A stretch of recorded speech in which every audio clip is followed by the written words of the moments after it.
Hola chicos, muy buen día, espero estén muy bien.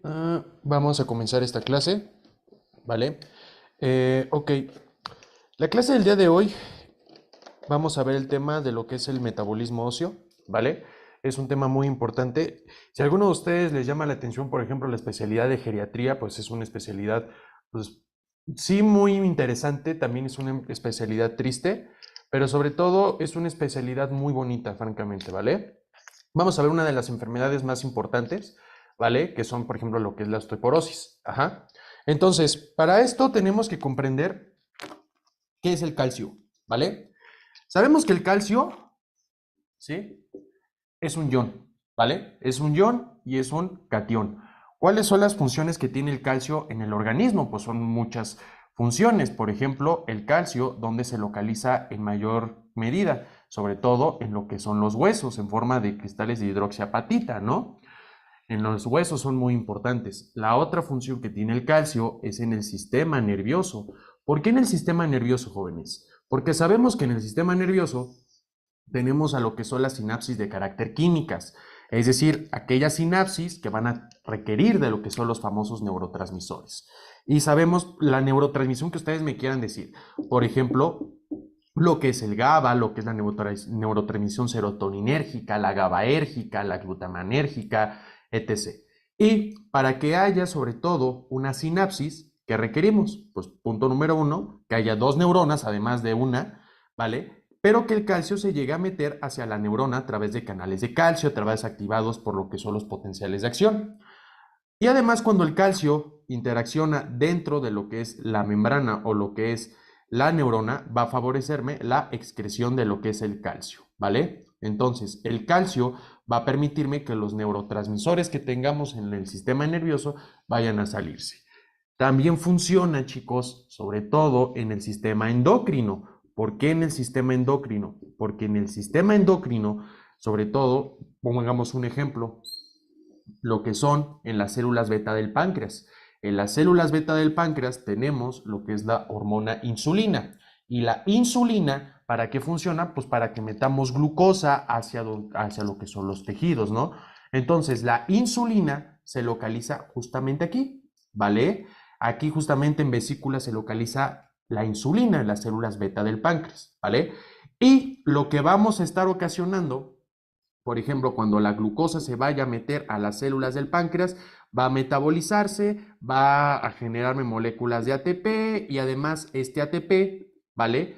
¿Para qué funciona este ATP en las células beta del páncreas? Es muy simple. Resulta que tenemos unos canales de potasio que en estado basal, ¿vale? Es decir, en un estado normal, estos canales están sacando un chingo de potasio dentro de la célula.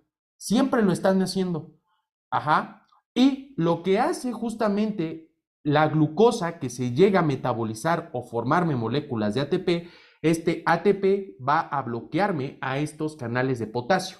Y lo que vamos a estar haciendo es que el potasio vaya a aumentar en la cantidad intracelular aquí en la célula beta del páncreas. Esto va a ocasionarme que obviamente como estamos aumentando un ion de carácter positivo, que aumentemos el propio voltaje. Y este voltaje, a su vez, va a promoverme una apertura de unos canales de calcio dependientes de voltaje. Esto lo que va a ocasionarme es que las moléculas de la propia insulina vayan a salirse dentro de lo que son las células beta del páncreas. Denme un segundo, por favor, dejen modifico la pantalla.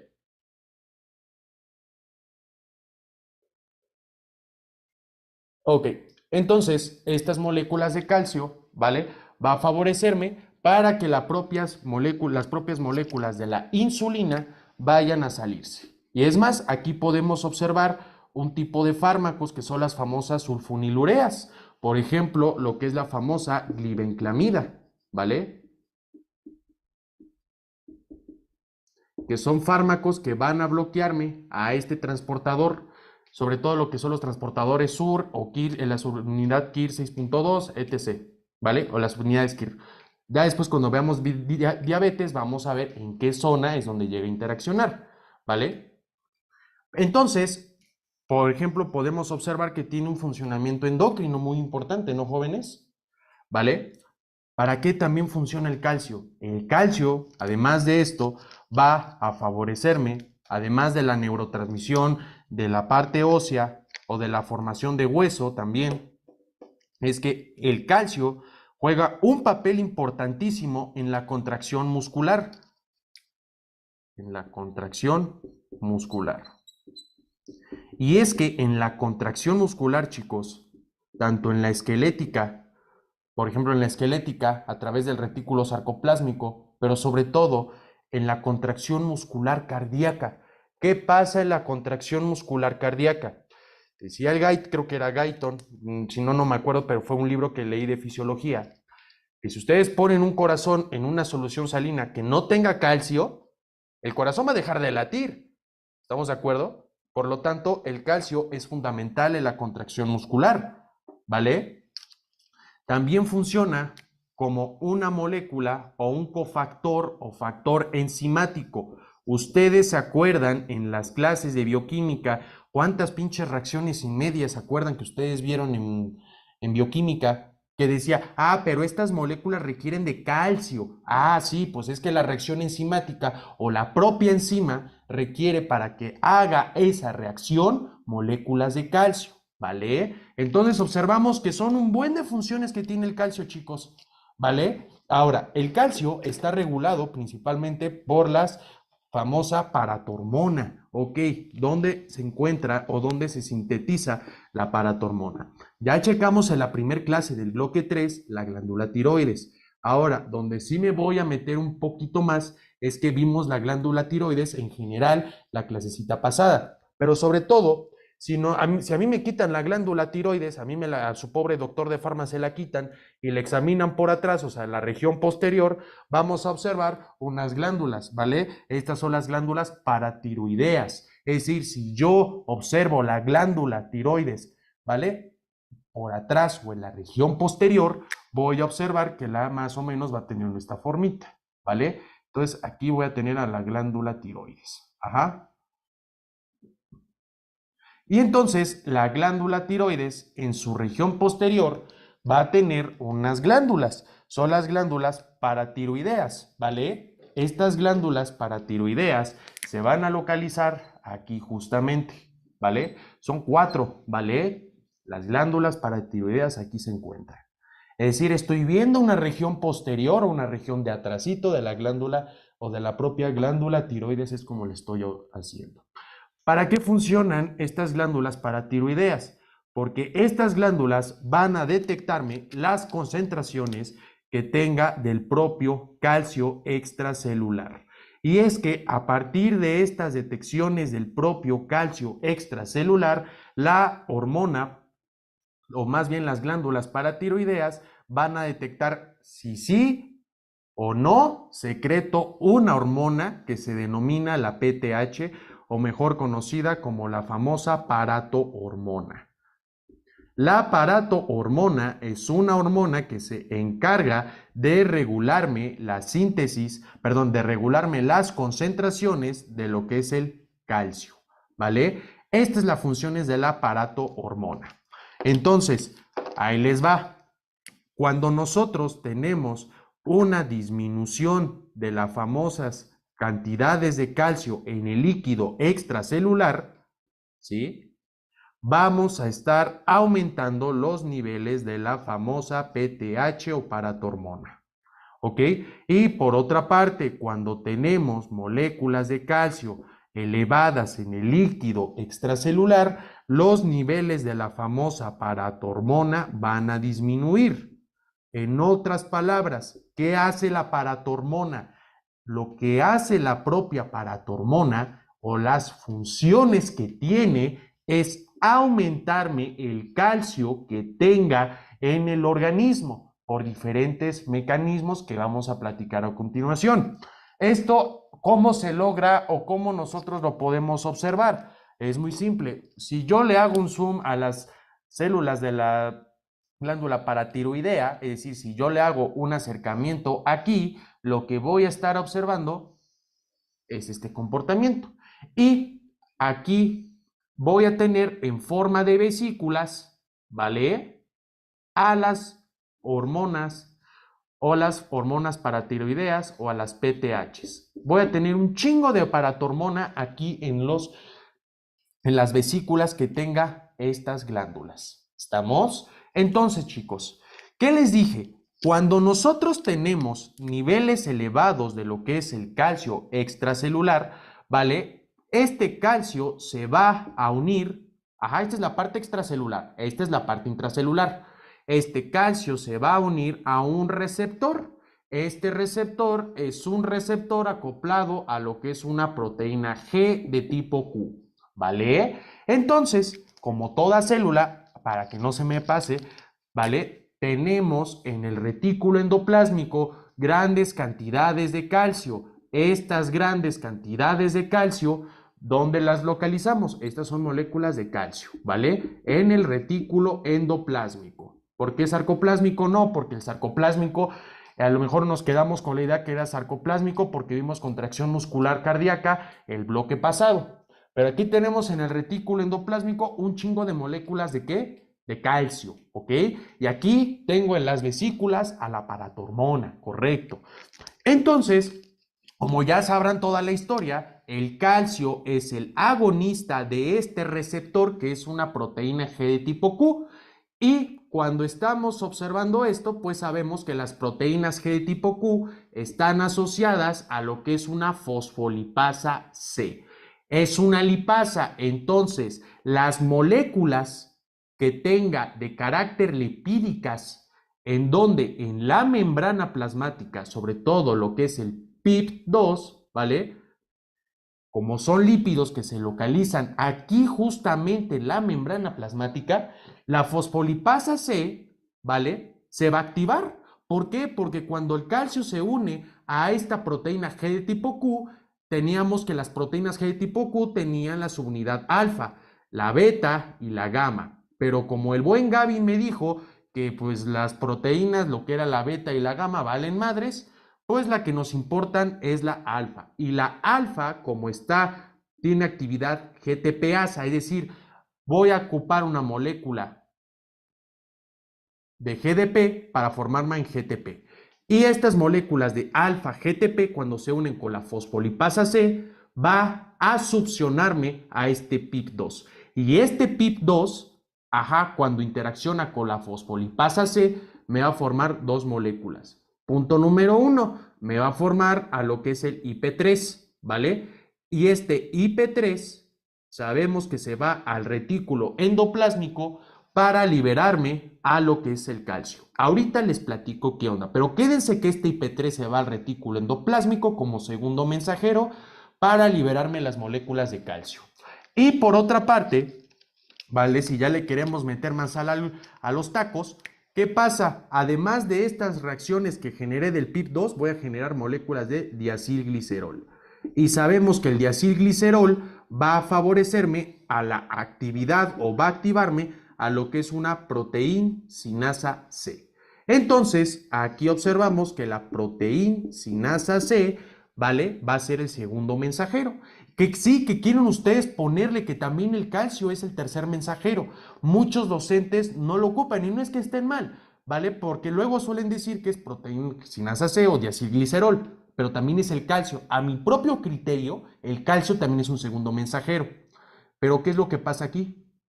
A diferencia de todas las glándulas, como lo que es como lo que es la beta del páncreas, que favorece el calcio para que se salga, el calcio que llegue a que llegue a sacar del retículo endoplásmico y la proteína sinasa C, y el diacilglicerol también, estos tres van a frenarme la salida de la PTH o de la paratormona. En otras palabras, el diacilglicerol, la proteína sinasa C y las moléculas de calcio, ¿vale? Van a frenarme la salida de la paratormona. Y se cumple el principio. ¿Qué quedamos? Que conforme aumenta los niveles de calcio, ¿vale? Los niveles de la paratormona en el líquido extracelular van a disminuir. Porque se está frenando esto a partir de ¿qué? De las moléculas de diacilglicerol y de la proteína sinasa C.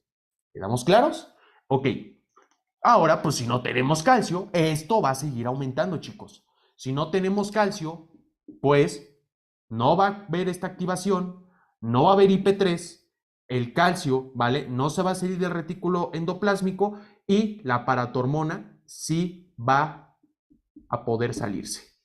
Entonces, seguimos con el término. Conforme disminuimos las concentraciones del propio calcio extracelular, sí va a ocurrir que la PTH o que la paratormona vaya a salir cuando los niveles de calcio están bajos. ¿Estamos?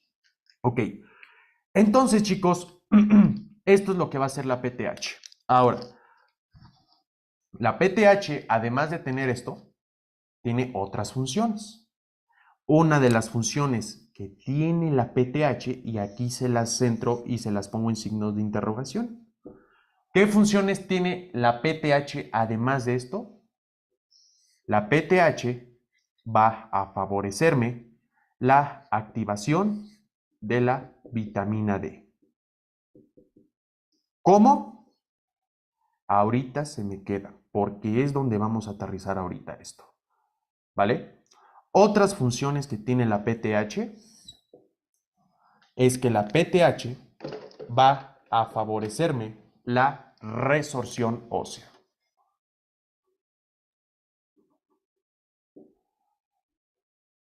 ¿Para qué es esto?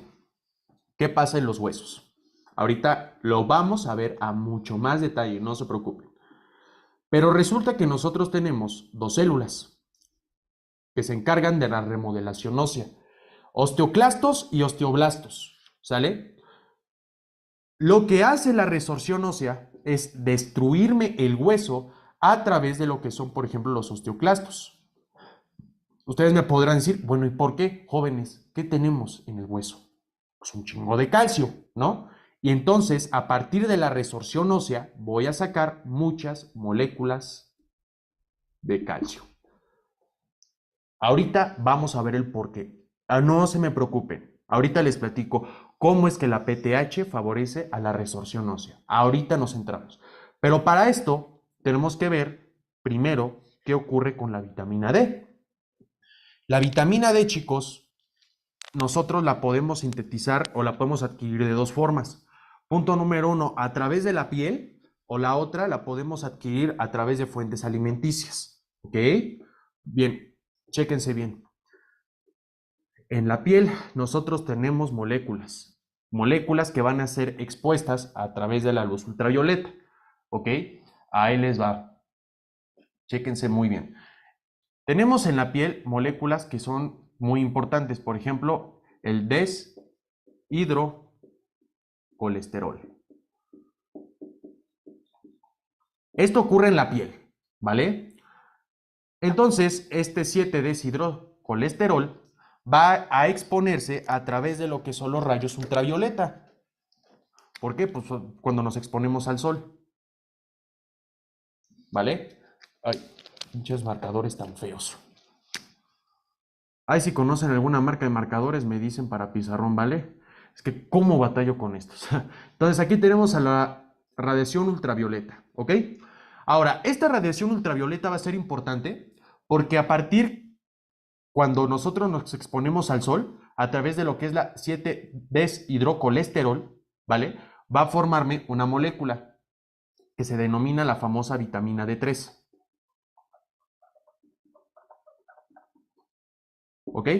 La famosa vitamina D3. La vitamina D3 mejor tiene otro nombre, como lo que es el famoso colecalciferol. ¿Vale? Ok, colecalciferol. Aquí ocurren dos sopas. Aquí tenemos de dos. Chéquense.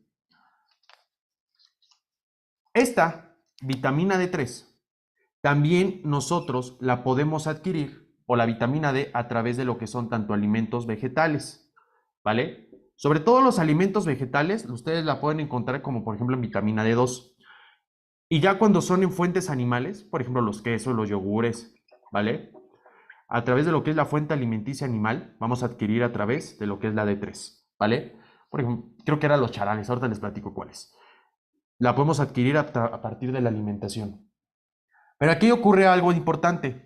Esta vitamina D3, otro de los destinos que tiene, es que se va a poder almacenar en el hígado, ¿vale? En el hígado se va a poder almacenar. Ajá. Pero aquí propiamente, y aquí se las pongo más simple, en el propio hígado, también esta vitamina D3 se va a topar con procesos enzimáticos. Y es que propiamente aquí, justamente en el propio hígado, ¿vale? Se va a topar con una enzima, que es la 25-hidroxilasa. En otras palabras, le voy a agregar un grupo hidroxilo. Entonces, ¿qué me va a formar? Como es 25, en la posición 25 de la molécula vitamina D3, voy a formarme la siguiente molécula, que es 25-hidroxivitamina D.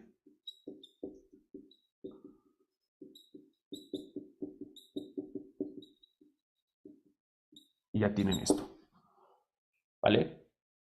Y la 25-hidroxivitamina D, ¿vale?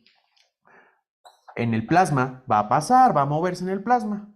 Pero tengan en cuenta que igual la vitamina D3 ya se puede almacenar en el hígado antes de eso, ¿ok? Ahora, aquí justamente en el hígado, en el riñón, y aquí se las pongo, en el riñón, se va a topar con una enzima, que es la 1-alfa o alfa-1 hidroxilasa. O sea, si ustedes se acuerdan en química 3, cuando teníamos los dos grupos funcionales en diferente punto en una molécula, se le agregaba uno que era en qué carbono era y después en otro que en qué carbono era. Bueno, XY. Como ya tengo dos moléculas hidroxiladas, entonces le voy a meter 1,25 hidroxi vitamina D. ¿Ok? Y es aquí, jóvenes, como voy a tener la forma activa de la vitamina D. ¿Cómo se llama esta forma activa? El famoso calcitriol. ¿Vale? Y el calcitriol es bien importante. ¿Por qué? Porque este propio calcitriol es importantísimo para aumentar las cantidades de calcio en el plasma. Ahora, oye, no se te vaya a olvidar, Gerardo, tú me dijiste que la paratormona tenía una función en la activación de ¿qué? De la vitamina D. Y sí, porque ¿qué creen? Porque justamente la PTH va a estimularme esta conversión. ¿Estamos? Y esta propia conversión de la PTH va a estimularme a esta enzima a través de lo que es la 1-alfa hidroxilasa. En otras palabras, la PTH va a estimularme o va a favorecerme esta función de la 1-alfa hidroxilasa. ¿Estamos? Ok, ahora, ¿cuáles son los efectos que tiene el calcitriol? El calcitriol tiene funciones importantísimas para aumentarme el calcio en el plasma, también como la paratormona, pero ahorita vemos qué pedo con la paratormona, ¿ok? ¿Cuáles son las funciones que tiene propiamente el calcitriol? Primera instancia, en los enterocitos o en las células intestinales, ¿vale? Si yo dibujo una célula intestinal, aquí tenemos los bordes en cepillo, y en esta parte, ajá, esto es la luz, ¿vale? Es decir, aquí tengo a las tripas, ¿vale? Y aquí pasa los alimentos, ¿vale? Esta va a ser mi luz y sabemos que toda célula va a tener una irrigación, ¿vale? ¿Cuál va a ser la irrigación? Aquí se localizan los vasos sanguíneos. ¿Sí? Ok. En el enterocito, en la luz, donde aquí pasan los alimentos, la vitamina D o el famoso calcitriol o la forma activa 1,25-hidroxivitamina D va a irse al núcleo. ¿Por qué en el núcleo? Porque en el núcleo que tenemos, o sea, el material genético. Y aquí justamente el calcitriol o la forma activa de la vitamina D va a producirme que modificar los genes. ¿De dónde? Del núcleo, para que pueda producir moléculas de ARN mensajero, ¿vale? Este ARN mensajero, ¿vale? ¿Para qué funciona? Para la síntesis proteica a través del fenómeno de la traducción. ¿Por qué es importante esto de la traducción? Porque ¿qué producimos en la traducción? Pues proteínas. Y una de las proteínas que vamos a estar produciendo son proteínas de transporte que se localizan en la luz de las células. Estas proteínas de transporte, ¿cómo se llaman? Ay, un segundo. Ay, aquí está. Son las famosas células, las famosas TRPV6. ¿Para qué funcionan estas TRPV6? Es que el calcio que tenga en el enterocito o en la parte intestinal, ¿vale?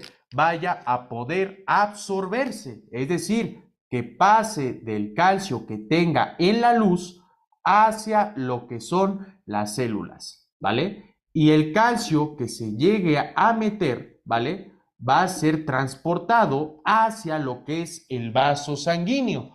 El vaso sanguíneo, ¿cómo lo va a hacer? Pues tiene que pasar el calcio que tenemos aquí hacia aquí a la circulación sistémica por medio de qué, jóvenes? De transportadores, ¿vale? El primer transportador es un transportador que va a intercambiarme lo que es el calcio por moléculas de hidrogeniones, ¿vale?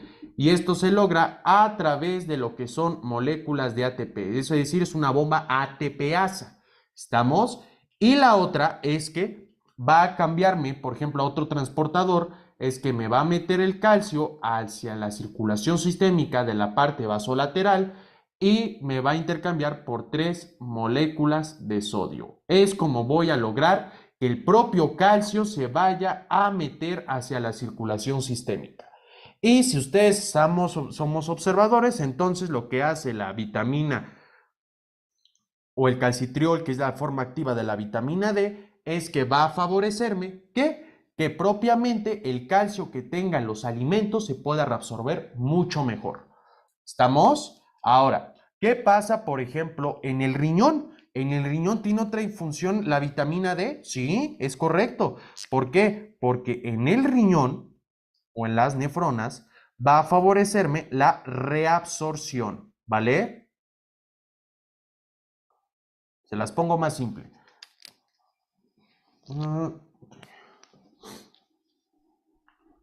Si ustedes se acuerdan de la clase de diuréticos o en la parte de nefronas,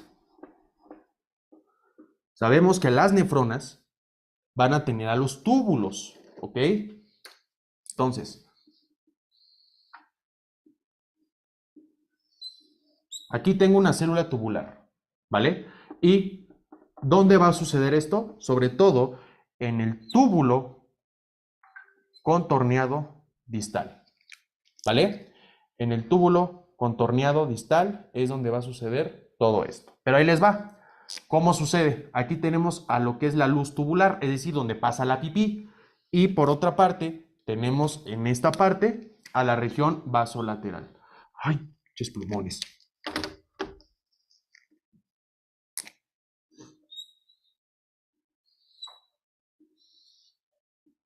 Ok. Entonces aquí pasa la luz tubular y la luz tubular tenemos a la pipí, ¿no? Ok. Vale. Ahora, en la luz tubular también va a favorecer esta hidroxivitamina D que se exprese en transportadores como lo que son los TRPV. Por ejemplo, tenemos el TRPV5 e incluso el TRPV6 para que el calcio que pasa a través de la pipí, ¿vale? Pueda meterse a la célula. Y el calcio que se meta a la célula, ¿cómo va a pasar al vaso sanguíneo? Cuando pasa al vaso sanguíneo, lo va a hacer a través de un transportador que se denomina NCX1, ¿vale? Este es NCX1, el cual me va a sacarme el calcio que llegué a meter justamente aquí y me va a sacar 3 moléculas de sodio. Este es NCX1, ¿vale? Uno de tantos. Y, ok, estos son uno de los fenómenos que puede suceder, ¿con qué? Con la función del famoso calcitriol, correcto. Ok, entonces si yo les estoy platicando todo esto, observamos que la vitamina D tiene un chingo de funciones, ¿vale? Ok. Ok, muy bien. Entonces, Ya para resumir, y otra de las funciones que tiene la famosa vitamina D activa o el famoso calcitriol es aumentarme la cantidad de osteoclastos. Ok, vale chicos. Para esto es muy importante considerar dos cosas. Nosotros tenemos en el hueso, si ustedes me pueden decir que el hueso no tiene vida, es que están mal. ¿Por qué? Porque el hueso, aunque lo crean o no, tiene un chingo de vida. Por ejemplo, una de las causas más frecuentes, por ejemplo, de la osteoporosis, o una de las lesiones más importantes, ¿cuáles son? Las fracturas de cadera. Al paciente lo van a tener postrado en cama. Y para que evite coagulaciones excesivas, ¿qué le vamos a dar? Pues le podemos dar rivaroxaban, le podemos dar apixaban, uno de esos fármacos, ¿vale? ¿Por qué? Porque lo que suele pasar es que en estos tipos de pacientes van a estar postrados en cama, ¿vale? Y cuando el paciente está postrado en cama, la sangre no va a poder circular y ahí se pueden formar coágulos. Por esa razón es que en una fractura de cadera o cuando hay reemplazos de cadera, ¿vale? Se suele dar apixaban o se suele dar a rivaroxaban, ¿vale? Ahí para que lo consideren. Ok, entonces, si yo dibujo al hueso, el hueso va a tener esta forma. Bueno, un hueso largo, pues. Y nosotros tenemos dos células muy importantes. Una, por ejemplo, bueno, tenemos tres. Una son los famosos osteocitos que se localizan dándole sostén y forma al hueso o para protegerlo también. Pero además de esto, tenemos dos células importantísimas, ¿vale? ¿Cómo se llaman estas células? Primer grupo de células que son muy interesantes, son de mis células favoritas para que vean, son los famosos osteoblastos, ¿vale? Entonces aquí les pongo a los famosos osteoblastos. Estos ladrillitos que les estoy poniendo son los famosos osteoblastos, ¿ok?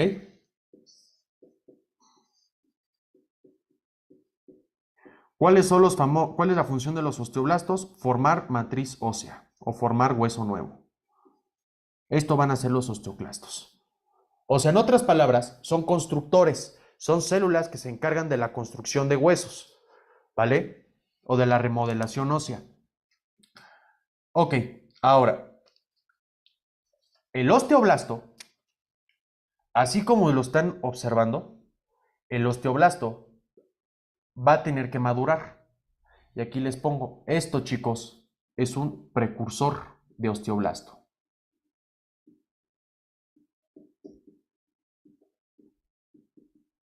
El precursor de osteoblasto, pues tiene que formarme o se tiene que transformar a un osteoblasto maduro, ¿vale? Pero para esto, chicos, ¿qué es importante aquí? Que el osteoblasto va a formar o va a interaccionar con la famosa paratormona o con la PTH. Y es aquí donde ya formé un osteoblasto maduro. Hasta ahorita todo va muy bien. Ahora, este osteoblasto, ¿vale? Va a tener una sustancia, ¿vale? Esta sustancia la tiene en su membrana.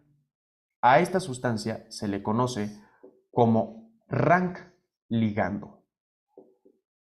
Es decir, es una molécula que requiere de un receptor, ¿vale?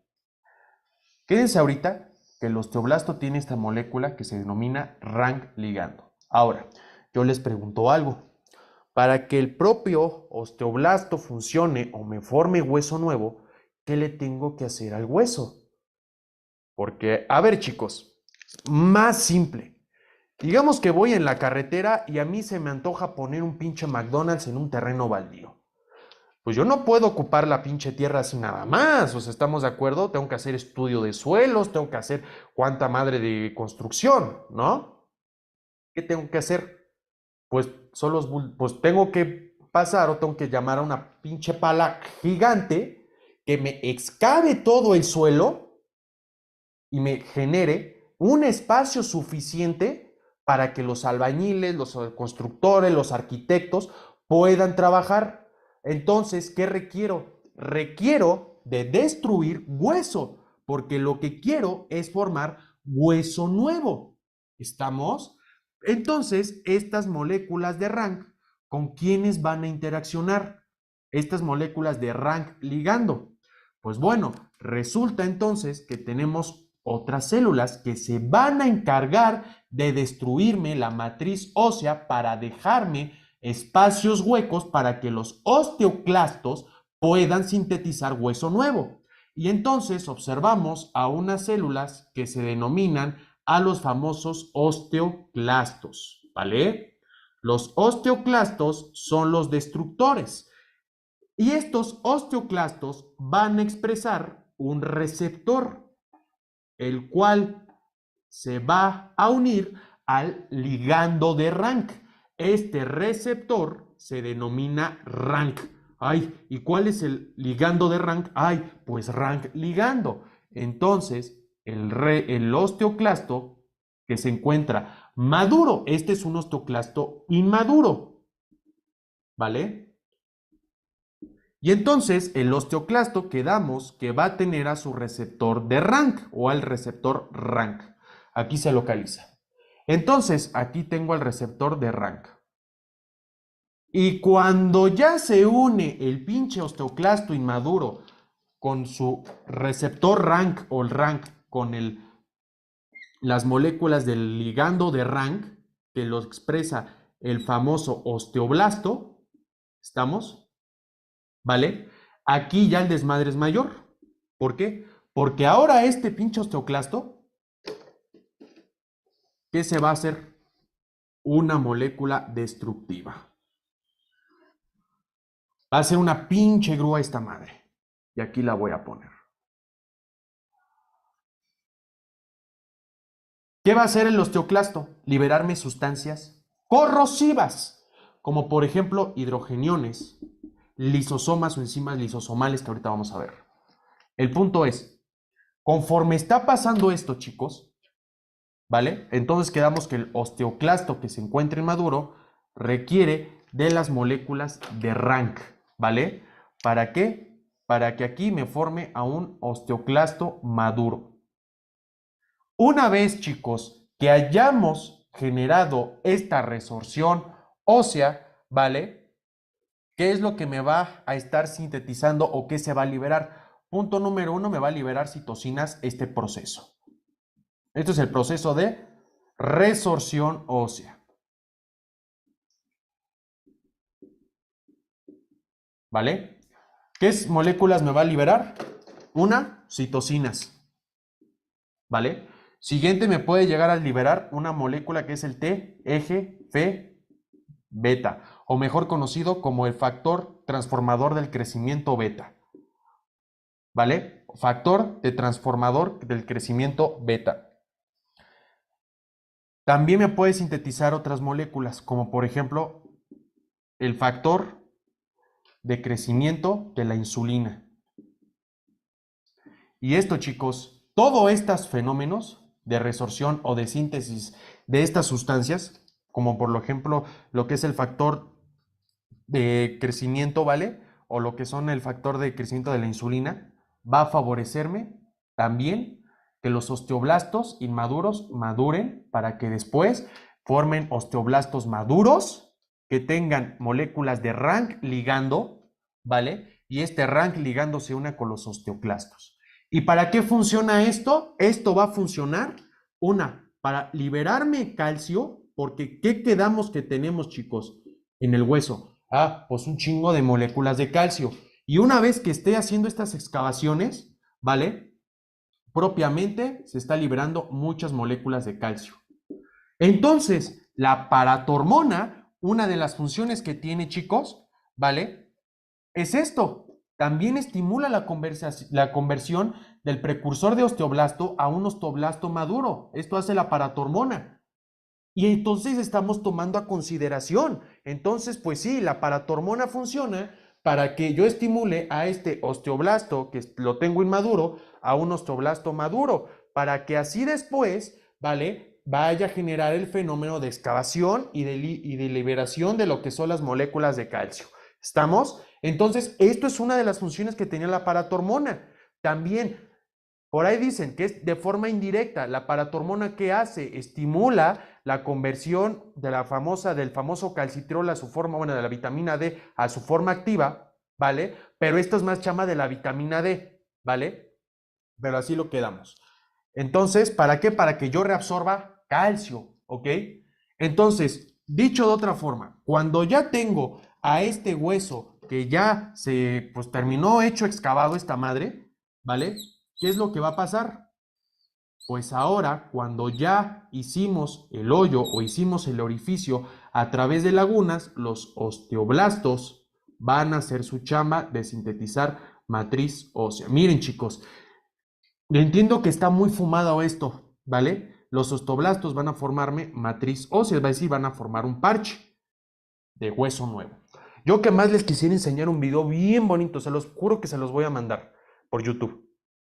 El detalle es que si yo les grabo el video aquí justamente desde YouTube, me van a censurar y me pueden llegar a meter un problema con la aplicación de YouTube. De todos modos, ahí viene justamente en el video cómo les explico todo el procedimiento, así lo quieren ver por 3D. Si no, no pasa nada. Ahora, a mí realmente hasta aquí les podré decir todo este fenómeno, pero realmente me gusta que ustedes aprendan bien. Entonces, ¿cómo ocurre que los osteoblastos van a degradarme la parte ósea o liberarme enzimas nocivas? Entonces, ahí les va. Pongamos que tengo una partecita del hueso, es decir, voy a hacerle un acercamiento aquí. Entonces, aquí le voy a hacer el acercamiento, ¿ok? Por lo tanto, voy a dibujar a lo que es el hueso. Entonces, el hueso lo voy a poner de esta forma. Ok, el hueso, chicos, tiene receptores, ¿vale? Estos receptores se denominan receptores de vitronectina, ¿vale? O moléculas de vitronectina. Estos receptores de vitronectina, perdón, ¿vale? Van a ser muy importantes. ¿Por qué, chicos? ¿O por qué es importante estas vitronectinas? Porque estas vitronectinas van a favorecerme que las integrinas que tenga el osteoblasto, ¿vale? Se unan aquí, a los receptores de vitronectina, ¿vale? Además de esto, queremos que también el hueso tiene un chingo de colágeno, tiene a los dichosos osteocitos, ¿vale? Entonces, aquí justamente quedamos que las moléculas de vitronectina van a unirse a lo que son las patitas de las integrinas del osteoclasto.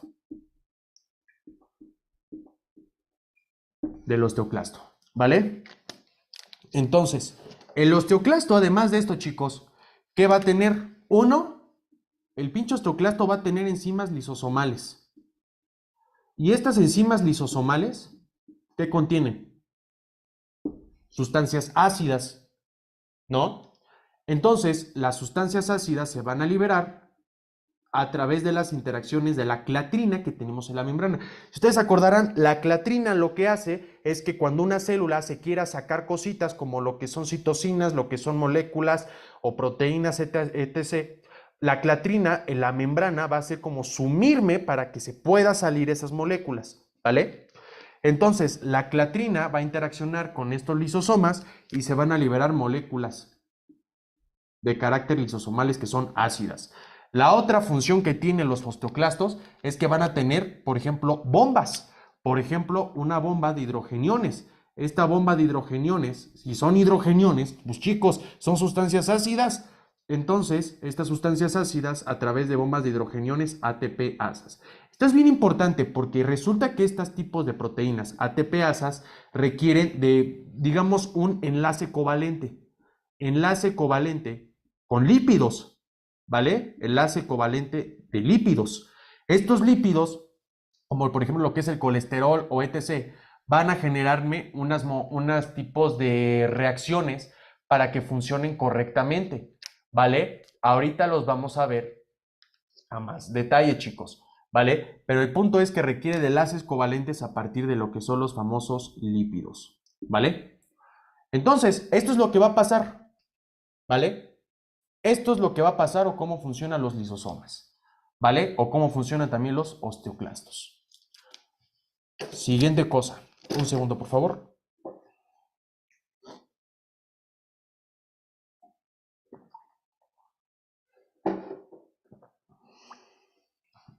Muy bien, ok.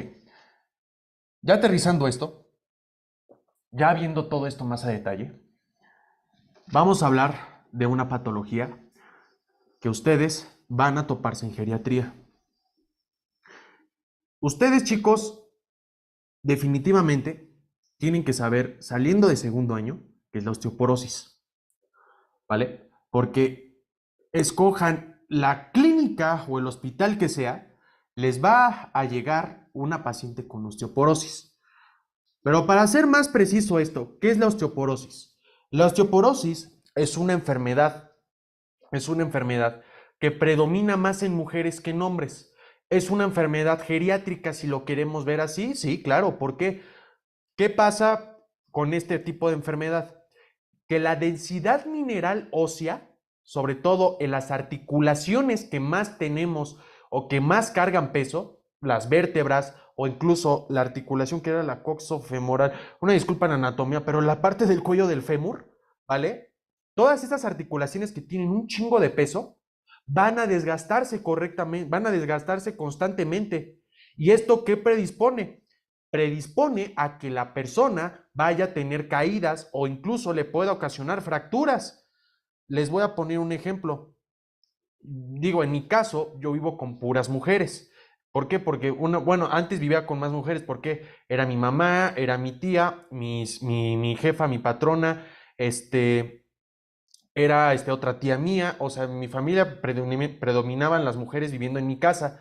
Y algo que notaba es que ellas, más o menos, ya están como en la menopausia. Es decir, cuando la síntesis de estrógenos no pues casi va a cesar.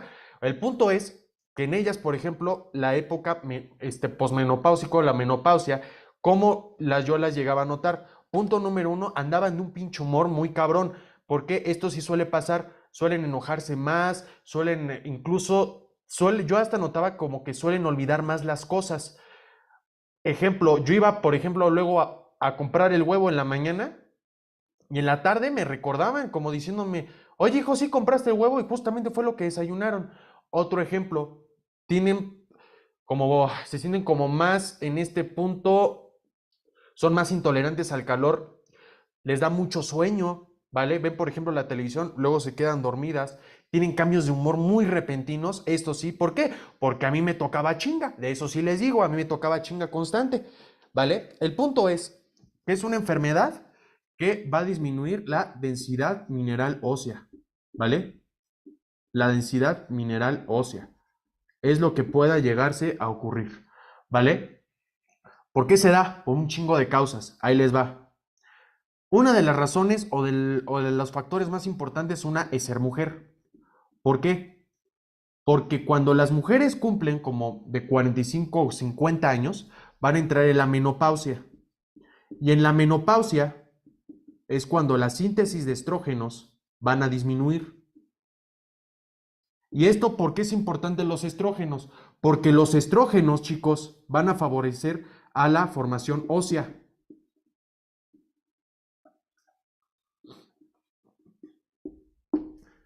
Les pongo un ejemplo. Un movimiento en falso o cualquier movimiento X pueden tener fracturas. De hecho, una vez me dijo un profesor de tercerito, es que la osteoporosis no duele, ¿no? Pero te predispone a fracturas. Y pongan ustedes, a lo mejor me chinga un nervio, a lo mejor de tanto mover me chingó un nervio. ¿Por qué? Porque una vez mi tía estaba lavando los trastes, me acuerdo, hizo como un movimiento así normal. Hasta sonó el pinche hueso como... Y mi tía luego sí gritó como que, ¡ah! Entonces, sí me acuerdo, o sea, me acuerdo cómo suenan. Luego dicen que se sienten muy frágiles y esto puede llegar a predisponerlos a caídas. Digo, si ocurre una pinche caída en la azotea aquí, pues puede ser perjudicial, pueden morir o pueden desnucarse, ¿vale? Otra causa muy importante además de esto, el sedentarismo. ¿Por qué el sedentarismo, chicos? Cuando ustedes hacen una mayor actividad física, están forzando a los huesos a que tengan un recambio óseo constantemente. Y esto favorece que tengan huesos fuertes, como decía Pancho Pantera. El punto es que si el paciente está sedentario o tiene sedentarismo, ¿vale? Que no haga ninguna actividad física. Digo, ahorita en medicina está cabrón porque pues si nos ponemos a estudiar mucho, entonces ahorita hacer ejercicio casi está en chino. Pero el punto es que en estos tipos de pacientes el sedentarismo juega un papel importante porque incluso, chicos, aunque lo quieran ver o no, es común que estos pacientes, ¿vale? Vayan a tener osteoporosis de forma frecuente. Otro ejemplo, el tabaquismo. El tabaquismo. ¿Por qué el tabaquismo? Yo la neta dije, como que, ¿por qué el tabaquismo está muy raro esto? No, aquí está cabrón, porque esto ni lo leí del Goodman, lo leí del Harrison, para que se vean. El Harrison dice algo interesante. En las pacientes o en las mujeres que son fumadoras, ¿sí? Estas personas llegan a la menopausia 2 años antes de lo normal. Ejemplo, digamos que una mujer llega a la menopausia, pongan ustedes como a los 50 años, un ejemplo, ¿no? Estas mujeres van a llegar a los 48. Y esto implica, pues, que tengan menor cantidad de estrógenos. Otro punto importante, las cirugías.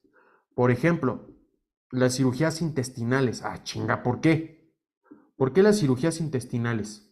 Porque una cirugía intestinal o una inflamación en el intestino puede ocasionarme. Ay, pues que no absorba todo el calcio que llega a meterme en la dieta. ¿Sí? Tratamientos, los glucocorticoides. También hay diuréticos. De hecho, ¿qué pasaba con los diuréticos? Ahí les va. Los glucocorticoides, chicos, ahorita les platico con los diuréticos. Los glucocorticoides, una de las causas que tienen o que puedan predisponer a que un paciente tenga osteoporosis es que va a tener una disminución en la absorción del calcio intestinal. Entonces, si el calcio está bajo, la paratormona va a funcionar. Y la paratormona va a activarme la función de los osteoblastos, después de los osteoclastos, etc. La otra función que tienen los glucocorticoides, ¿vale? Es que también van a disminuirme la reabsorción renal.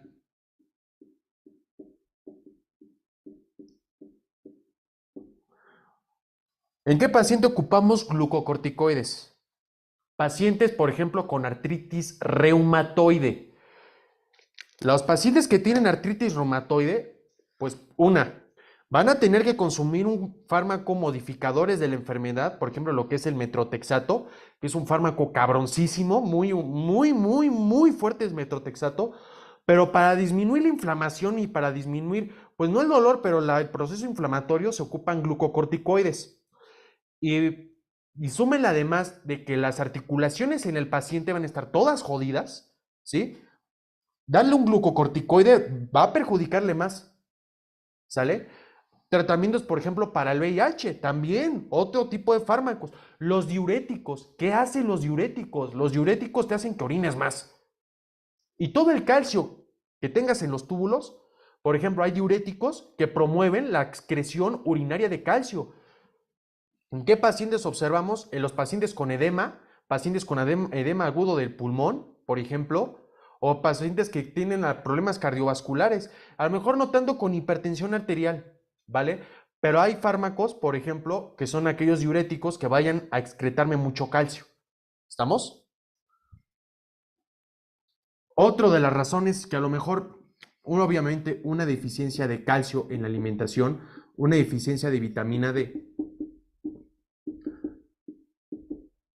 Es más, de hecho, me acuerdo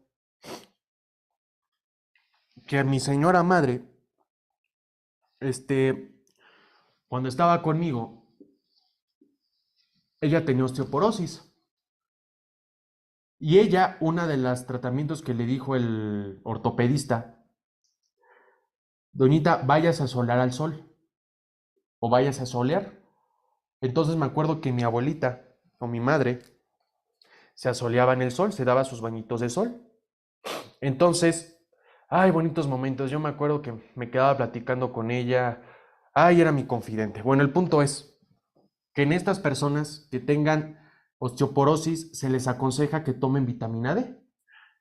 Además de la forma alimentaria, que se lleguen a exponer al sol.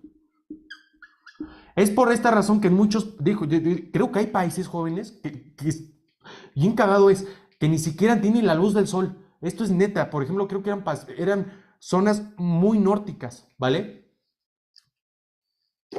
Entonces, esto es osteoporosis. Ahora, ¿cómo ustedes van a valorar esto de osteoporosis? A través de una densitometría ósea. Les voy a enseñar cómo es una. Un segundo, ¿eh?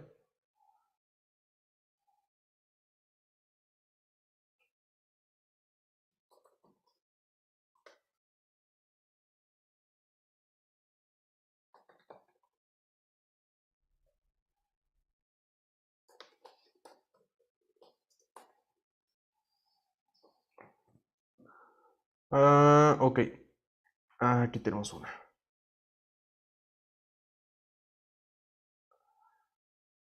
Aquí lo tomé de un artículo. Un segundo, veo. Aquí lo tengo. Ahí les va, ¿eh? No, está muy chiquita. A ver, es que quiero ver una densitometría ósea un poco. Aquí lo observamos.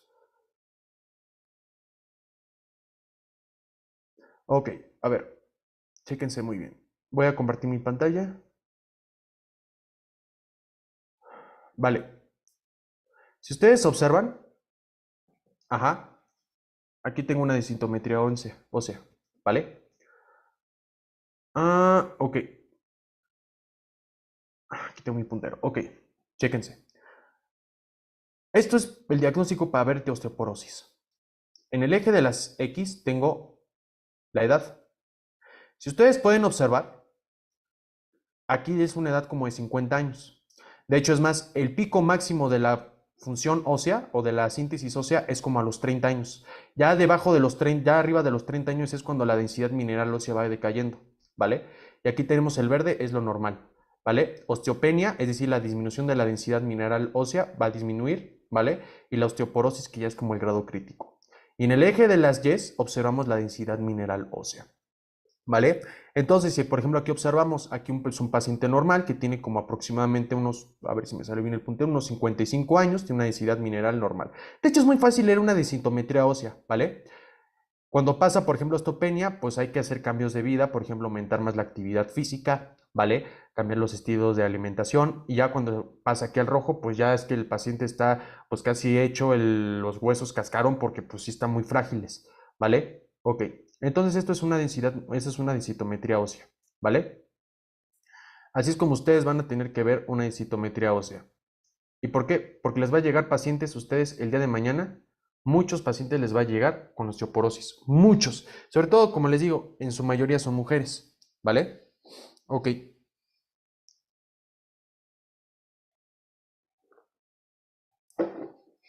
vale, siguiente cosa. Entonces, chicos, vamos, vamos a hablar de los fármacos que van a funcionar contra la osteoporosis, ¿vale? Son fármacos que se los van a preguntar en su DEPA. Ahorita les digo cómo es que pueden atorarlos, cómo es que ustedes los pueden clasificar. Ok, el primer grupo farmacológico que a mí me viene a la mente, ¿vale? Son los famosos bifosfonatos, ¿ok? Los bifosfonatos son fármacos, yo creo que son los más utilizados, ¿vale? Los bifosfonatos son fármacos, chicos, que tienen en primer lugar un carbono germinal, un carbono central, y va a tener dos grupos de fosfonatos adosados a él, ¿vale? Así es la fórmula de los bifosfonatos. Si aquí tenemos al carbono central, ¿vale? ¿Por qué bifosfonatos? Porque tiene dos grupos fosfonatos. No hay nada más. Eso es un bifosfonato convencional, ¿vale? Esto es un bifosfonato, chicos. ¿Cuáles son las cualidades que tienen estos fármacos? Son fármacos, chicos, que, digamos, tienden a quelar, es decir, son quelantes. ¿A qué me refiero que son quelantes? Que se unen con un chingo de fuerza, ¿sí? Con un buen de fuerza a iones, ¿vale? Ahí vamos a ver el tema de intoxicaciones, como muchos metales pesados se les va a tener que dar algún tipo de quelante.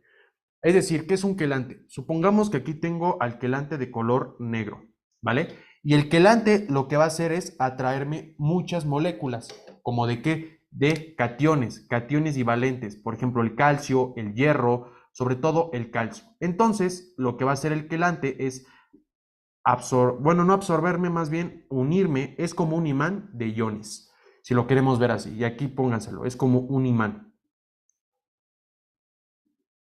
Entonces, como es un quelante, esto se va a ir a lugares donde tengan un chingo de calcio. Por ejemplo, pues al hueso, ¿no? Al hueso se va a ir. Entonces, como es un quelante, se va a unir a lugares donde hay hueso. Y entonces, pero en el hueso, ¿en qué tipos de hueso? Pues en los huesos que están sufriendo o que están teniendo una remodelación ósea constante.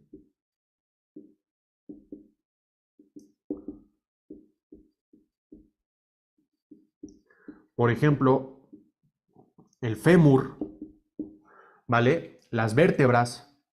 Ajá. Entonces, por ejemplo, aquí tengo a un huesito, ¿no? Y lo que van a hacer los bifosfonatos es que cada vez que estoy remodelando a los propios huesos, ¿qué estoy liberando, jóvenes? Estoy liberando moléculas de calcio. Entonces, el bifosfonato aquí justamente se va a unir. Ahora, ¿cuál es la característica de los bifosfonatos? Punto número 1.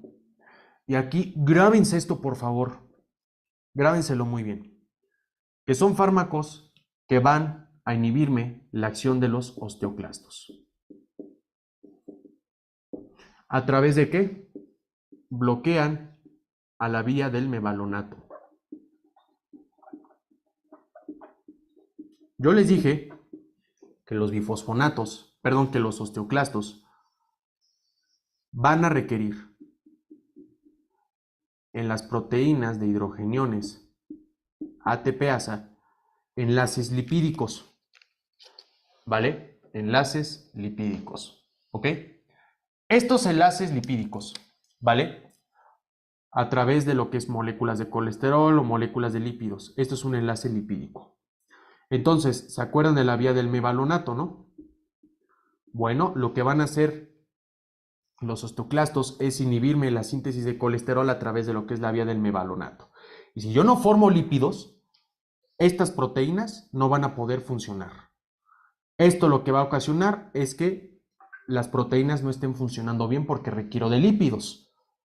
Y esto, cuando genero esta disminución del enlace covalente, porque no tengo los lípidos necesarios, voy a generar una apoptosis del osteoclasto. Una apoptosis del osteoclasto es lo que voy a ocasionar. ¿Vale?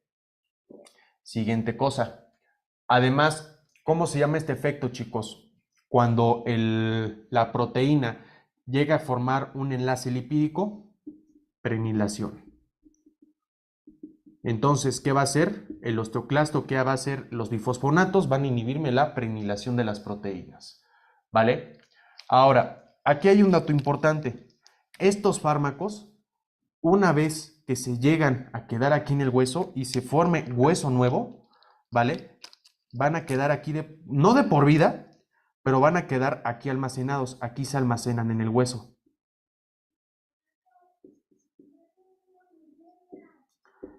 Entonces, como aquí se van a almacenar en el hueso, esto es muy importante. ¿Por qué? Porque una vez almacenado en el hueso, va a tardar mucho en eliminarse. Tardan mucho. Tardan muchísimo en eliminarse. Es más, ¿no me creen? Las vidas medias, una vida media de un bifosfonato, creo que era el alendronato. No se centren mucho en esto. Ahorita les voy a decir qué les van a poner.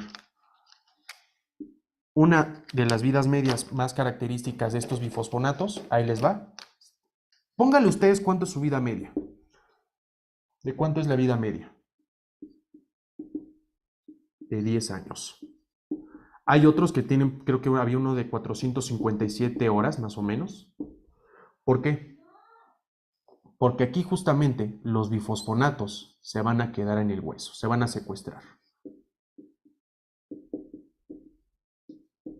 Y en lo que se vuelva a formar otra excavación, en lo que se liberan y así. ¿Qué ocurre entonces? Luego les preguntan en el DEPA, el efecto del alendronato o de los bifosfonatos a largo plazo se debe a un secuestro hístico. ¿Vale? Un segundo, por favor, que me están mandando mensajes de WhatsApp. Permítame tantito.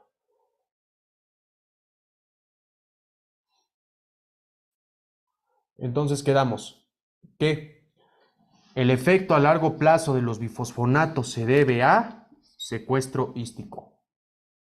Esto es lo que hacen los bifosfonatos. Pues sí, se quedan aquí secuestrados, ¿vale? Ahora, pues ya les platiqué qué son los bifosfonatos, que son moléculas que tienen estas características, ¿vale? Existen bifosfonatos de primera, segunda y tercera generación. Se las voy a mencionar, ¿vale? Nada más tengan en cuenta que estos fármacos terminan en ato, ¿vale? Alendronato, risedronato, ¿vale? Terminan en ato, así grábenselos muy bien. Terminan en ato. Ok, vamos a hablar principalmente de los de primera generación.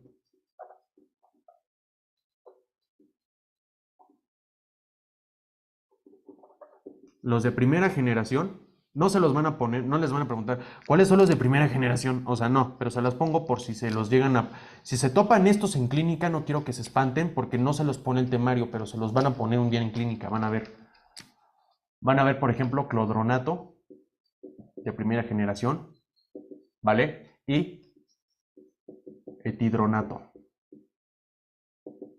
Son los bifosfonatos de primera generación, ¿vale? A diferencia de los de primera generación, observamos ahora a los de segunda generación. Estos de segunda generación, pues son más potentes, la neta es que sí. De hecho, son fármacos que son, creo que, a ver, eran de 10 veces más potentes que los de primera, ¿vale? Son 10 veces mucho más potentes, ¿vale? ¿Cuáles son las características de estos? Por ejemplo, el fármaco que les pide su temario es el alendronato, ¿vale? El famoso alendronato. También tenemos, por ejemplo, al pamidronato. Pero la diferencia de estos es que tienen una cadena con un grupo amino, ¿vale? Es decir, tienen, digamos, que un grupo de nitrógeno en una cadena lateral. Entonces, si yo dibujo la estructura de estos, tan solo por el hecho de que se vea más pinche compleja la molécula, pues sí está más potente, ¿no? Entonces,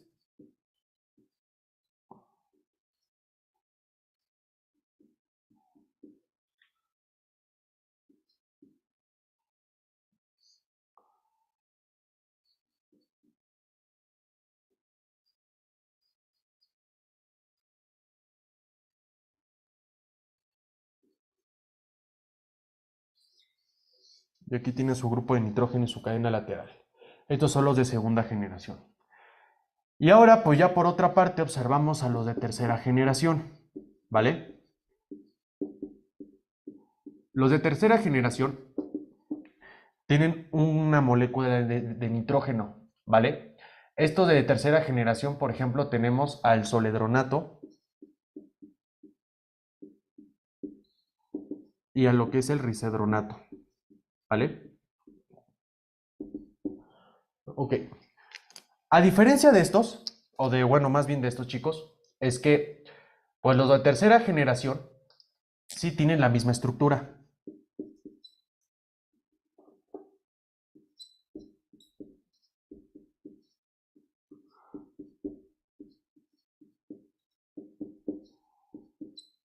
Pero aquí ocurre un detalle importante con esto.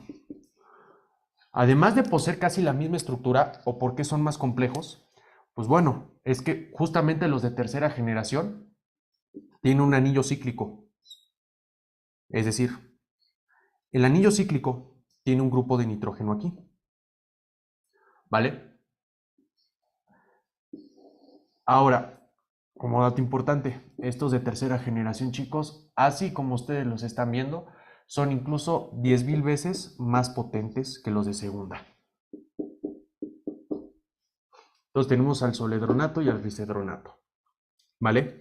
Aquí el temario les pide el alendronato, que es uno de segunda generación, y también creo, y al risedronato. ¿Vale?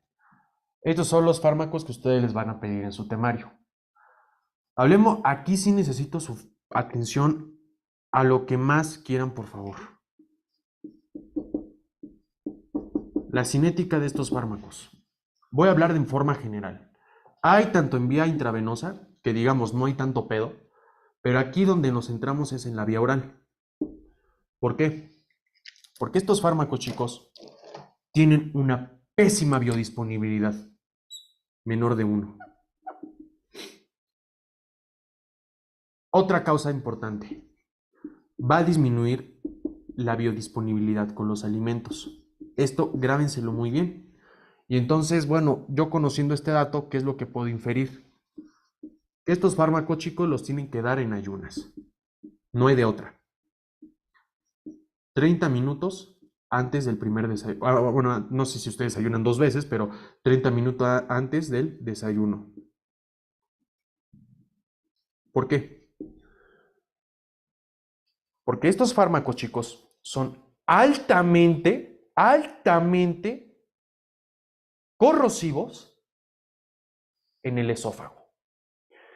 Los pacientes, chicos, cuando los consumen, refieren pirosis, que es una sensación de quemazón aquí justamente en el epigastrio.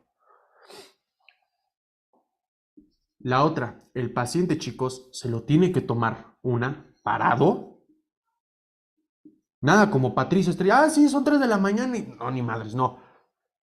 Se lo tiene que tomar parado, ¿sí? Y tiene que tomarse yo he visto que luego en las consultas lo ponen en 300, pero de preferencia en 250 mililitros. Digo, tampoco quiero que se chinguen un vitrolero, ¿vale? Y estos fármacos, como se los digo, tienen que ser en ayunas.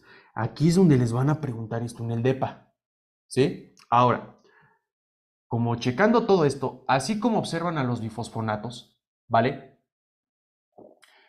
Viendo todo esto, ¿qué es lo que yo puedo observar? Que en estos tipos de fármacos no van a tener tienen un metabolismo muy pobre, pero además de esto, es que estos fármacos va a tener una eliminación renal sin cambios en la orina.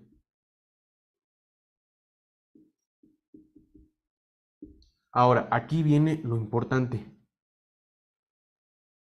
Yo les estoy diciendo, chicos, que estos fármacos son altamente corrosivos en el intestino, o en el esófago, o en el aparato digestivo. ¿Cuáles son las contraindicaciones?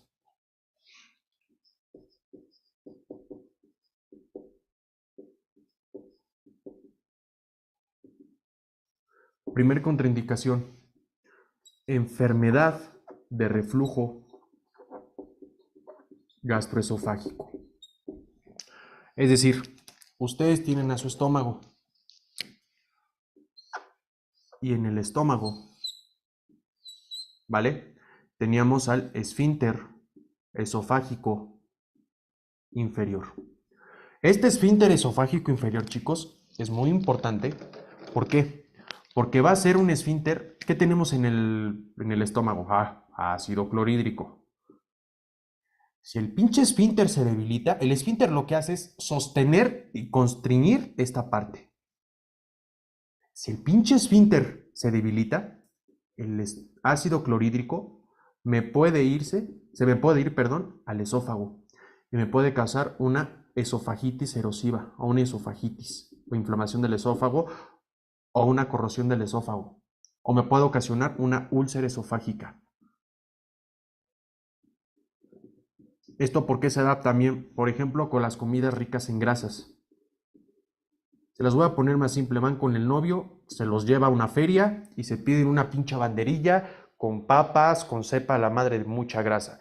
Se lavan los dientes, terminan de cenar, regresan y se acuestan luego y les da una pinche quemazón aquí en el estómago. Y espero que nadie de aquí tenga gastritis. Pero si alguno de ustedes tiene, cuando ustedes se acuestan luego, les da un pinche dolor de aquellos que incluso no pueden dormir. ¿Por qué? Porque el esfínter esofágico inferior por las grasas se va a debilitar, ¿vale? Otra, que a lo mejor el departamento no se las pone, pero yo he visto, y lo dice Aidoctus, en una acalasia. ¿Qué es una acalasia? Una acalasia es cuando el esfínter esofágico inferior o cuando la parte del esófago está totalmente constreñida. Esto es una acalasia. ¿Y esto qué va a ocasionar? Ustedes tan solo imagínense. El alimento, jóvenes, no va a pasar hacia acá. Se va a mantener en el pinche esófago. Y si ustedes le dan el pinche bifosfonato, ¿sí? El bifosfonato se va a quedar aquí. Me puede dar una esofagitis marca diablo. Y me puede dar dolores casi como un infarto. Les voy a decir un ejemplo. Cuando a mí me llega una vez a clínica, y esto yo sin saber bien la semiología me acuerdo, llegó un paciente con un dolor aquí justamente en el esternón. Y yo bien pendejamente pensaba, ¿por qué? Porque incluso hasta me cajetearon en la clínica, me regañaron y casi me castigan, pero me dijeron, no chingues, ponte a leer más. Ah, bueno, entonces me voy todo regañado. Bueno, el punto es, era un paciente que tenía un dolor aquí, pero como marca diablo. Dije, ay, este cabrón se va a infartar. No, pues resulta que tenía una esofagitis. Le habían hecho una endoscopía y efectivamente, chicos, tiene una esofagitis aquí. Que tenía como un dolor aquí, tipo opresivo aquí justamente, ¿vale? Esto es lo que ustedes van a jugar, ¿vale, chicos? Ahora, como datos importantes, no darlo en ninguna enfermedad del tracto gastrointestinal superior, por favor, nada. Que les pongan en el DEPA, que enfermedad gastrointestinal, no, que del esófago, que no sé, contraindicado, ¿sí? Ahí vamos, dos preguntas. Indicaciones, tomárselo con vaso de agua. Siguiente, se tiene que tomar parado. La otra, que nada que con alimentos, se lo tiene que tomar en ayuno. La otra, chicos, que por qué permanece mucho tiempo o hace mucho efecto a largo plazo por su secuestro hístico, ¿no? Y la otra, ay, se me va la onda. Contraindicación es esta. Ahí les va otro dato. Uno de los efectos que tiene los bifosfonatos, chicos, y lo pongo como efectos adversos, además de que me causa pirosis, porque son fármacos extremadamente agresivos en el esófago, me puede llegar a causar osteonecrosis mandibular. Esto me lo dijo una dentista. Le dije, oye, ¿tú qué opinas de los bifosfonatos? Me dijo, mira, es muy frecuente que en estos pacientes se lleguen a almacenar, pues que tenemos hueso en la mandíbula. Me dijo que en estos pacientes que, por ejemplo, tienen alguna cirugía reciente, por ejemplo, un reemplazo de diente o que se le haya caído, que deje a lo mejor muy expuesto a la parte de aquí de la dentina, bueno, no de la dentina, que deje muy parte, creo que es el alveolo, ¿vale? Que deje expuesto al alveolo, o bueno, no sé si es alveolo o el hueco que tiene el diente que deja el diente. Perdón, chicos, si alguno de ustedes ha estudiado odontología, cachetenme si quieren. Si ustedes dejan el hueco aquí, ¿vale? Va a ser más propenso que además de que tenga infecciones, que esto pueda llegarse a desencadenar que el fármaco se pueda llegar a almacenar y pueden dejar más vulnerable esta parte. Sobre todo aquí en la necrosis de la mandíbula, ¿vale? Puede llegar a causar. Entonces ya les dije preguntas que pueden venir. Y otra contraindicación, chicos, si yo les estoy diciendo que se tiene una eliminación renal sin cambios, no creo que se las pongan, pero a ver, pacientes con falla renal o insuficiencia renal, ¿vale? Ustedes van a ver luego cómo van a valorar la insuficiencia renal, una a través de la edad, a través de la creatinina en el plasma, a través de la urea, ¿vale? O incluso a través, creo que era del potasio. Van ustedes a valorar eso en la insuficiencia renal cuando están en tercerote. Siguiente fármaco. Y no, bueno, este fármaco, en verdad aquí, esta es una trampa que les ponen luego. Ahí les va. ¿Qué les dije que hacían los estrógenos? Aumentaban la mineralización ósea, o en otras palabras, aumentaban la densidad ósea. Entonces vamos a hablar de lo que son, o es un modulador o un agonista de estrógenos, que es el famoso raloxifeno. Présteme mucha atención. El raloxifeno, chicos, en el hueso actúa como un agonista o como modulador positivo de los receptores de estrógenos. Y en la mama, como antagonista de los receptores estrogénicos. ¿Ok? Esto porque es importante, porque cuando hay un cáncer de mama, los estrógenos, chicos, van a favorecer a la proliferación de células, ¿sí? Y esto puede empeorar el cáncer. Entonces, lo que ustedes van a tener que hacer es que estos tipos de fármacos o este fármaco lo que hace es antagonizar a lo que son los receptores de estrógenos en la mama y por lo tanto son fármacos muy buenos en pacientes que tengan cáncer de mama. De hecho, es un profiláctico también. Y no me voy a meter más en esto. El punto es que en el hueso actúa como agonista de los receptores de estrógenos y en la mama funciona como un antagonista de receptores estrogénicos, ¿vale? Otra de las funciones que tiene el raloxifeno es que va a disminuir las cantidades de colesterol total. Y además, otra que va a disminuir el colesterol malo, por ejemplo el LDL. Ya vamos a ver la clase de dislipidemias, que este es otro cafecito que nos vamos a echar. ¿Ok? Ahora, quedamos que en la mama va a funcionar como un antagonista a receptores estrogénicos y se puede dar para el cáncer de mama. También funciona como agonista de receptores de estrógenos, en donde en el hueso, ¿vale? Pero aquí hay un detalle muy importante con esto, chicos. Es que el propio raloxifeno, como lo están ustedes viendo, es un fármaco que tiende a triplicar el riesgo, 3 veces el riesgo de padecer trombosis. ¿A qué me refiero con esto? Que se llegan a formar trombos. A lo mejor ahí vemos, por ejemplo, con lo que pasa en la insuficiencia venosa, ¿vale? O las famosas varices. Pero se las dejo aquí más simple. Si esta chingadera se pasa del trombo, se va a la azotea o a la cabeza, ¿sí? Me puede formarme desde un ictus o me puede incluso formar un infarto cerebral. Por lo tanto, ¿cuáles son las contraindicaciones del propio raloxifeno? Y aquí se las pongo simple. Si la paciente presenta que varices o si la paciente presenta algún tromboembolismo pulmonar o incluso que tenga alguna embolia, tromboembolismo, está contraindicado. Les voy a decir por qué esto es importante. Muchos luego ni pelan este fármaco, pero el año pasado esta fue una pregunta pinche tipo filtro. ¿Por qué? Les ponen, doña Márgara que no sé qué, que va a padece osteoporosis, todo. Les pone cuánta pinche letra y media de caso clínico, les ponen distractores. Ah, pero la doña ha tenido algún trombo en su época, en alguna época. Ok, ¿le voy a dar raloxifeno? Pues no, no le voy a dar raloxifeno, lo puede empeorar. ¿Me explico? Ah, y es que aquí viene algo bien cagado después. Luego les ponen distractores que sí, del cáncer de mama. Ok, pero si la paciente ha tenido trombos, ni mamadrazos le voy a dar eso, chicos. Grábenselo muy bien esto, porque aquí les ponen dos distractores.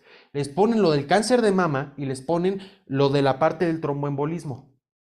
O les ponen lo de una embolia pulmonar o algo. Entonces, si de plano ustedes ven en una pregunta que les ponen embolias, ni a madrazos le voy a dar esto a la paciente, ¿vale? Porque si no la voy a mandar a código cerebro, ¿cómo creen? Entonces, ahí con esto jugamos con el famoso raloxifeno, ¿vale? Y pues ya, pues como les dije, pues sabemos que los estrógenos van a funcionar para la remodelación ósea, pues puedo dar tratamiento de estrógenos, ¿vale? Por ejemplo, puedo dar terapia de reemplazo hormonal. Cuando ustedes vayan a dar algún tipo de hormona, por ejemplo, lo que es la levotiroxina, es una terapia de reemplazo hormonal. Entonces vamos a jugar con las terapias de reemplazo hormonal, ¿vale? Pues en qué situaciones lo puedo dar, pues en las mujeres posmenopáusicas. Por esas razones que puedo dar estrógenos, ¿no? Aquí ocurre algo importante, que los estrógenos, chicos, y grábense esto porque aquí también se los van a poner, es que aumenta el riesgo de padecer cáncer de mama, porque quedamos que los estrógenos van a favorecer la proliferación de las células, y además de esto es que aumenta el riesgo de tener enfermedad cardíaca, ¿vale? Oye, tú me dijiste del raloxifeno, sí, pero ¿qué hace el raloxifeno? El raloxifeno en los receptores de la mama, ¿sí? Va a ser un antagonista, ¿sí? En los receptores de estrógenos en la mama. Es más, a este fármaco, para que se les grabe bien, ¿saben cómo yo le puse? El raloxifeno. Y es más, les voy a poner un meme después para que se acuerden del raloxifeno, ¿vale? Entonces podemos dar terapia de reemplazo hormonal. Para las mujeres que tengan a lo mejor osteoporosis, y también hombres pueden padecer, no hay que hacer la excepción, pero las mujeres que tengan osteoporosis las tenemos que decirles que se den sus bañitos de sol, ¿vale? Sus bañitos de sol, ¿para qué? Para que lleguemos a producir mayor cantidad de vitamina D y para que así la vitamina D, jóvenes, favorezca la absorción del calcio. Y si yo aumento la absorción del calcio, voy a disminuir a la famosa paratormona, ¿ok? Ok. Bien. Ahora, como dato importante, también puedo dar calcio, ¿vale? El calcio lo puedo dar, por ejemplo, en forma de carbonato de calcio, ¿vale? Si ustedes observan, también el carbonato de calcio funciona como un antiácido. Por ejemplo, creo que eran los famosos TUMS para las agruras o para la acidez. Sé que son unas pastillitas así como de colores que son de sandía, que son de fresa, que son trociscos, que son masticables. Entonces podemos dar los TUMS, ¿vale? Pero por ejemplo, las dietas en calcio, por ejemplo, nosotros, pues ¿qué podemos dar, digamos, con dietas en calcio? Por ejemplo, lo que son los lácteos, lo que es el yogur, ¿vale? Los quesos, los charales. Es más, de hecho, en la comercial venden los charalitos, que son como unos pescaditos así ya todos como deshidratados. Son los charalitos. Las sardinas, ¿vale? Las sardinas tienen un chingo también, ¿sale? También lo que son las almendras, ¿vale? Lo que son las coles, el repollo, ajá. También ustedes pueden dar incluso vitamina D en forma de suplementos o también ustedes pueden dar vitamina D en forma de alimentación, ¿vale, chicos? Y esto es lo que ustedes tienen que saber de osteoporosis. Entonces, hasta aquí terminamos, chicos, y nos vemos en la siguiente clase. Tengan un lindo día y saludos.